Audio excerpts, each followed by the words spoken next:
Hello, good morning. Telugu రాష్ట్రాలు యావత్ దేశంలో జరుగుతున్న వాడి వేడి చర్చ గరికపాటి నరసింహారావు. ఆయన మంచి మాటలు అందరూ వింటున్నారు, లక్షల్లో కూడా లైక్ చేస్తున్నారు, ఎవరు కాదనడం లేదు. రామాయణ మహాభారతాలను సంక్లిష్టంగా ఉన్నాయి, చాలా ఈజీగానే చెబుతున్నారు, అంతవరకు మెచ్చుకుందాం. మంచిని మంచి అనాలి, చెడుని చెడుగానే మాట్లాడుకోవాలి కదా. మూఢనమ్మకాలను ఎట్లా పారదోరాలి, అడుగడుగున వేసే ఒక నికృష్టమైన మూఢనమ్మకాలను ఎట్లా, ఏది మూఢనమ్మకం ఏది కాదు అనేది కూడా చెప్తున్నారు, మేము వింటున్నాం బాగానే. కానీ ఈరోజు మాట్లాడింది బాగా కష్టతరం అనిపిస్తుంది. ఏంటంటే మీ మనసులో ఏముందనేది కొట్టొచ్చినట్టు కనపడుతుందని భావిస్తున్నాం. పద్యాలు రాసింది కూడా మీ వాళ్ళే, మీ సోదరులే. గురజాడ అప్పారావు గారు, తిండి కలిగితే కండ కలదోయ్, కండ కలవాడేని మనిషోయ్, ఊసురోమని మనుషులుంటే దేశమే గతి బాగుపడునోయ్. It's an excellent. తిండి ఉంటే కదా కండ. ఎక్కడి నుంచి వస్తుంది కండ? పనితో పాటు ఆహారం, సరైన ఆహారం ఉంటే మనిషి బలిష్టంగా ఉంటాడు, అది ఉంటుంది, బాగా ఆలోచించగలుగుతాడు. స్వామి వివేకానంద ఏమన్నాడో తెలుసా? ఎ sound mind exists sound body. మాటలు మాట్లాడేటప్పుడు మనము ఎదుటి వ్యక్తికి ఎంతవరకు ఉపయోగపడుతున్నా, ఎంతవరకు నష్టమవుతుందో మనం ఊహించగలం. కానీ మన అంతరాత్మ ఒకటి ఏముంటుందంటే, మనమే బాగుండాలి, అది మన సొంతం, భారతదేశం మీద మేమే, మా సొంతమే ఇదంతా, ఎవరు కాదు అనే దృక్కోణం ఎట్లయితే ఉంటుందో అది సరైనది కాదు. ఇంకొకటి, అదే వివేకానందుడు ఏమన్నారు? ఉక్కు నరాలు, ఇనుప కండరాలు, వజ్ర సంకల్పం అన్నాడు ఆయన. ఎంత డీసెంట్ అంటే అది అన్నది కూడా పంతుళ్ళే, అందులో ఏం అనుమానం లేదు. కానీ మరి ఇట్లా ఎందుకు అనవలసి వచ్చింది మీకు అంటే, అంతరాత్మ ఎక్కడో ఉంది. కేవలం మీరు 5-10% వరకు ఉంటారేమో, 12% ఉండొచ్చు భారతదేశం మొత్తం కలిపి.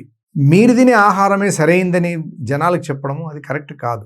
ఉత్తర భారతదేశంలో అసలు మరీ మధ్యప్రదేశ్లో అన్ని శనగలు, పప్పులు, రకరకాల వెజిటేరియన్ ఫుడ్ పెడతారు. అది ఎంతవరకు కరెక్ట్ అంటే, పిల్లలు ఎట్లా ఎదుగుతారు? అది దక్షిణ భారతదేశంలో ఒక సృజనాత్మకంగా, ఒక ప్రగతిశీలంగా ఆలోచించే రాష్ట్రాలు ఇవన్నీ.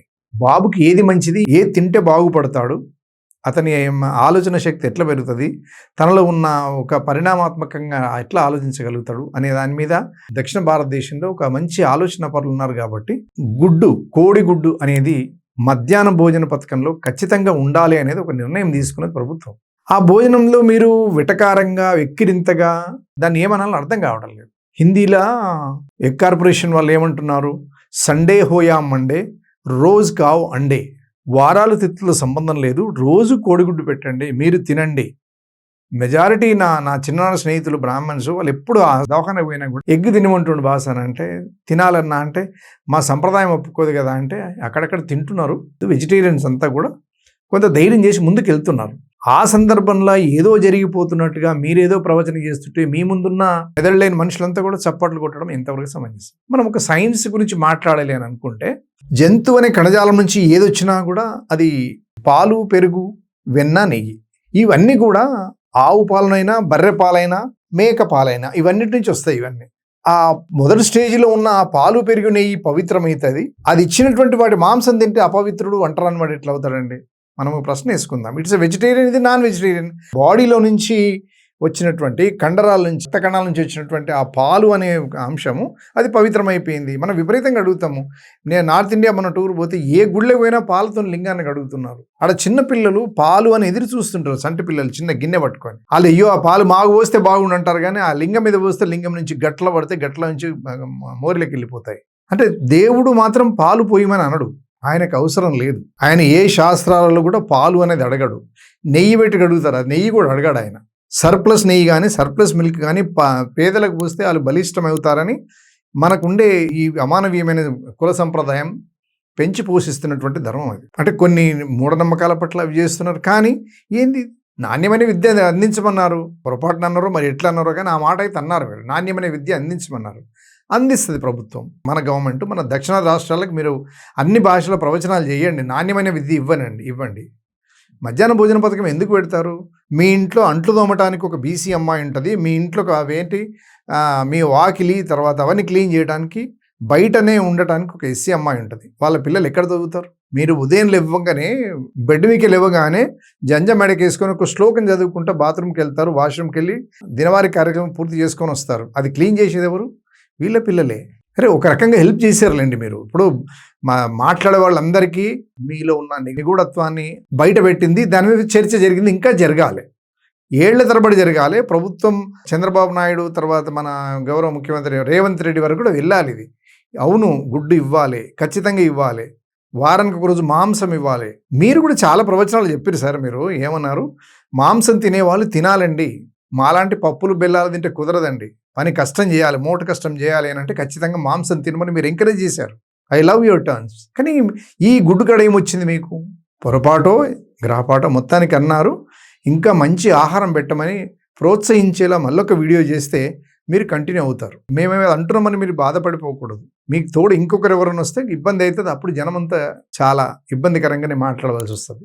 చాలా మంచి వీడియోలలో అప్పుడప్పుడు జనం ఊరుకోవడం లేదు. మీరు ఎంత సెన్సిటివ్గా మిమ్మల్ని ఫాలో అవుతున్నారో, మీరు మాట్లాడేది నెగిటివ్ ఉంటే అంతే ఇది అవుతారు. మీరు భోజనం ఎంత మంచిగా చేయాలని చెప్తారు. మీరు ఒక ఇస్తరాకు ఎలా ఉండాలి, దాని లెఫ్ట్ సైడ్ ఏ ప్రోడక్ట్ ఉండాలి, గారెలు, బూరెలు, నెయ్యి, దొడ్డుపప్పు, సన్నపప్పు, మన పెరుగు తర్వాత పాపడాలు, ఇవన్నీ ఉండాలి. ఏ సైడ్ ఉంటే ఈజీగా తినొచ్చు, అది బ్రాహ్మణ భోజనము అంటారు. అవన్నీ అవసరం లేదు. నెయ్యి అనేది తిన్నాడంటే అది ఎంతో ఒక అద్భుతమైన మాంసాహారానికంటే కూడా చాలా పవర్ఫుల్ విటమినైజ్డ్ ఫుడ్ ఏదంటే నెయ్యి.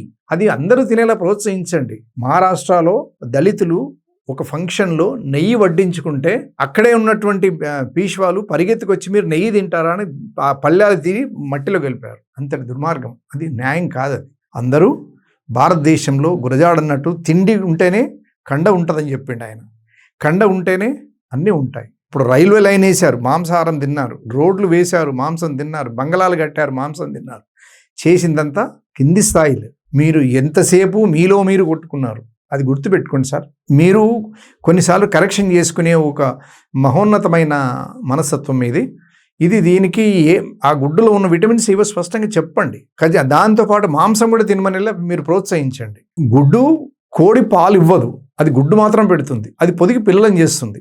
అది పాలు ఇచ్చినుంటే ఆ కోడి పాలు పవిత్రమయ్యేటి, గుడ్డు అపవిత్రమయ్యేది. సో మీకు మరొకసారి విన్నవించేది ఏంటంటే, బహుశా మీరు తెలియకనా కొన్ని మాటలలో చాలా ఇంతకుముందు కూడా చేసిన మీరు స్లిప్ అయినా మళ్ళీ రీకరెక్షన్ చేసుకున్నారు, బాధపడ్డారు. అంటే జీసస్ ఏమంటాడు, నువ్వు 100 తప్పులు చేసినా నువ్వు పశ్చాత్తాపడతావు, కొంచెం క్షమించబడతాయి అని అంటాడు. మీరు చాలా మంచి విషయాలు చెప్తున్నారు. అప్పుడప్పుడు ఇది ముఖ్యంగా చిన్నపిల్లల మీద దాడి అనేది కొంచెం అప్రజాస్వామికంగా ఉన్నది సార్. దయచేసి మళ్ళా ఇది సరైందే గుడ్డు ఇవ్వడము, రోజు ఇవ్వండి, వారంలో 2 రోజులు కాదు. ఇప్పుడు హాస్టల్కు ఒక పిల్లోడికి రోజుకు 6 రూపాయలు కాదు, రోజుకు 12 రూపాయలు ఇచ్చేలా మీరు ప్రోత్సహించండి. ప్రభుత్వాన్ని మంచి చెప్తారని చెప్తూ ఈ వీడియో అందరు చూసి దీన్ని ఆదరిస్తారని చేసుకో. Thank you very much.